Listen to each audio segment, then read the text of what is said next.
Good morning. I need this to be a bit higher up, don't I? That's better. You're balanced on on the windowsill, on top of the tea bag jar, and then on top of some all butter shortbread, a tin of all butter shortbread that my aunt and uncle gave me for my birthday. But it's perfect height. I really need to invest in a small little tabletop tripod. It's midday. I've spent the morning getting stuff organised. I've parcelled up some orders, which I'm going to take out now to post. I have done meal planning. I have sort of checked the freezer to see what needs using up and so on over the course of the week. I've organised a few domestic appointments. We've still got a problem with our built-in fridge freezer. Oh, battery's about to go. One moment. There we are. Yeah, I can't remember what I was saying, but I've been doing things and being productive, and now I'm going to have a very quick lunch. I'm going to have a ham and cucumber sandwich. Very boring, but it's what I fancy. Oh, there's only one bit of ham left.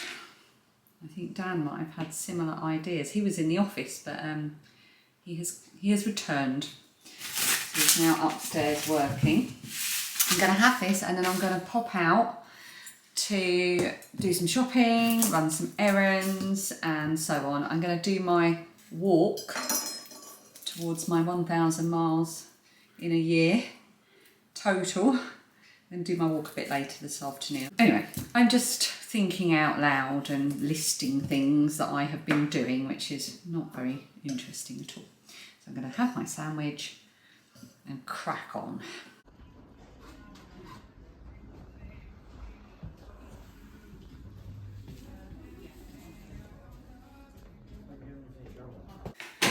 I am back from my running around and errands and shops and things. I've just realised I haven't folded up the clean tea towels, so I thought, oh, have I had something delivered? Yeah, I told you. Do not open until your birthday. Oh, I won't. But I will open it now. I'll have a look at that in a minute.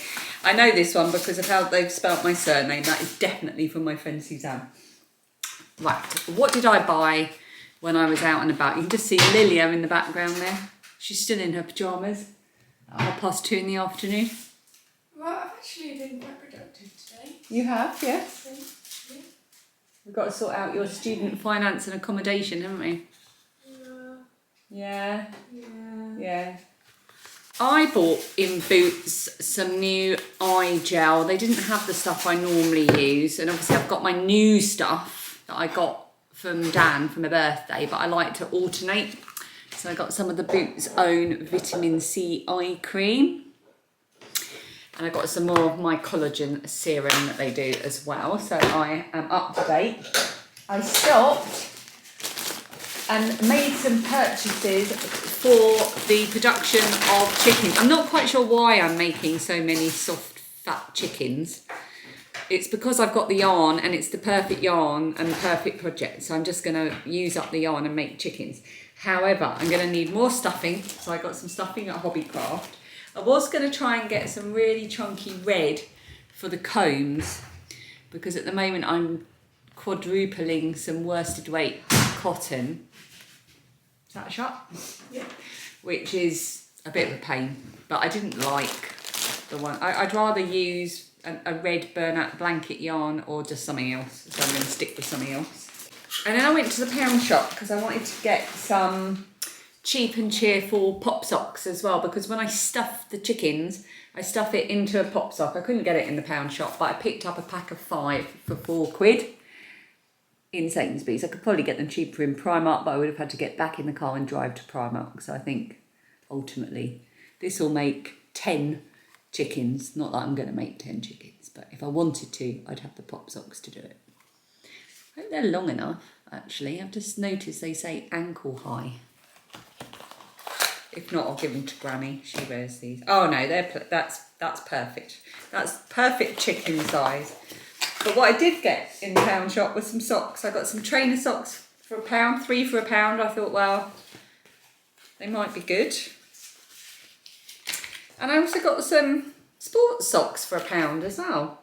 Thought I'd give them a go. They are polyamide and elastine, breathable mesh with arch support. So I thought I'd give those a go, even though they're pretty cheap and cheerful. So there's those as well. And then I've got some posts. So let's have a look at the thing I'm not allowed to open till my birthday.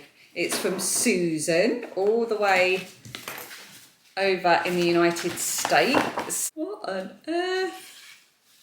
Ali, wishing you a lovely birthday filled with cake, Prosecco and knitting from Susan. Oh, thank you, Susan. And look at that beautiful card.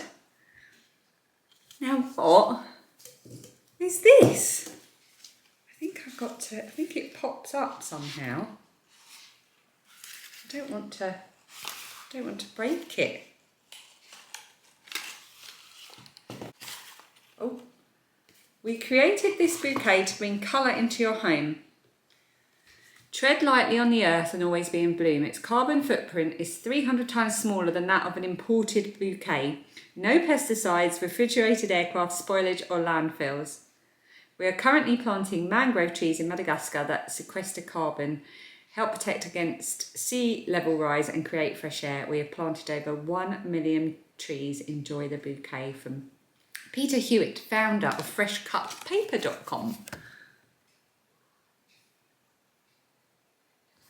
Okay, so how do I feel like this is beyond my tiny brain. There's a YouTube video on their website. I'm going to watch it. She tells me what to do. Can't believe I can't work this out. Hi, I'm Madison from Fresh Cut Paper.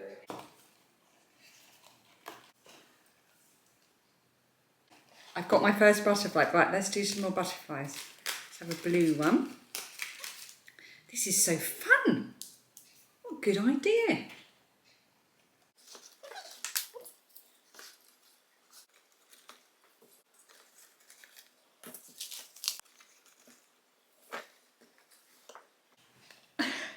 That is so cool. I love that.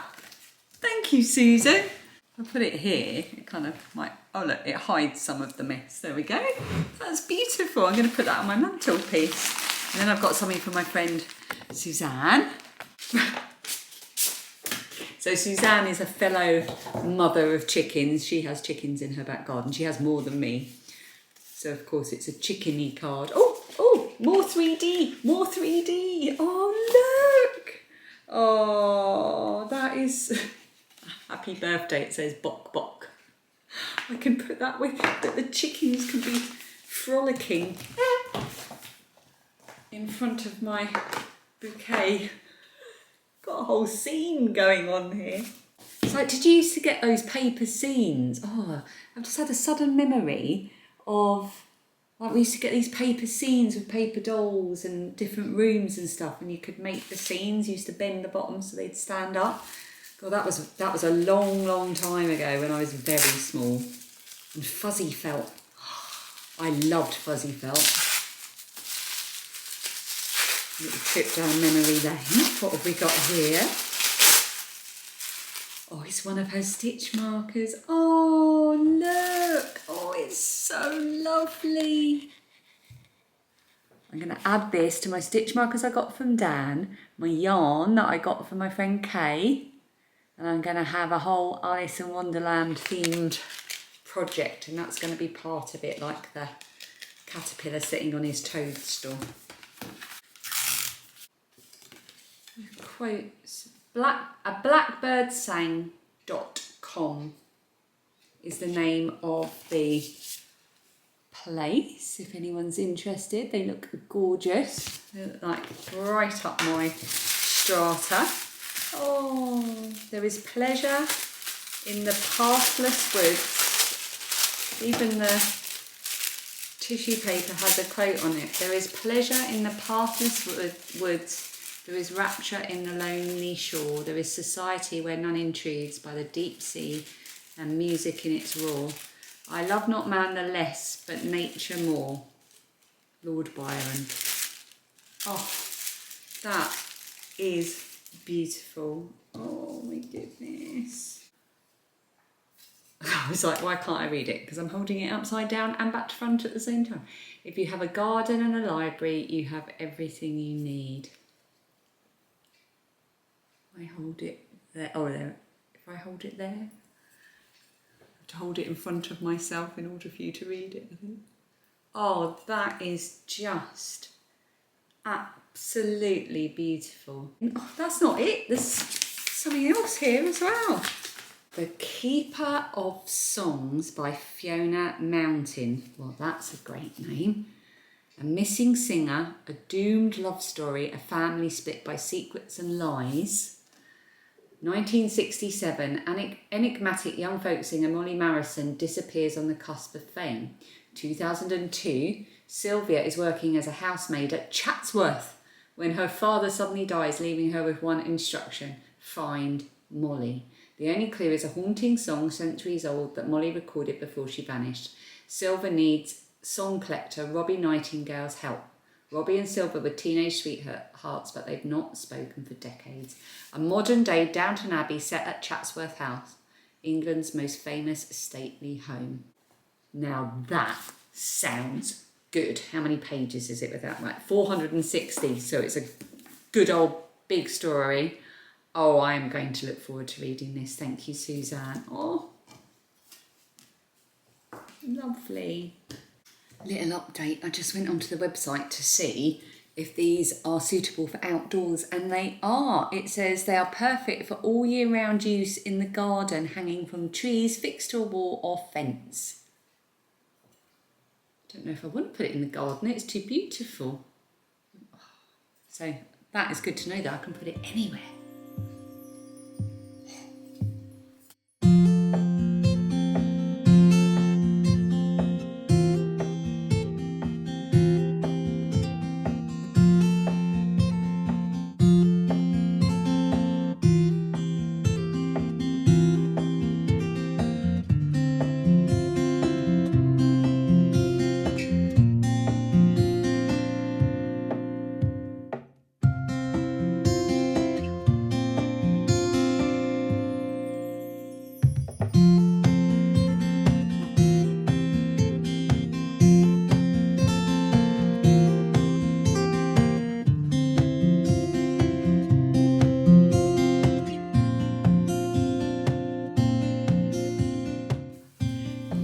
Today where I'm finding it hard to find anywhere in the house that doesn't have just a load of rubbish and clutter everywhere.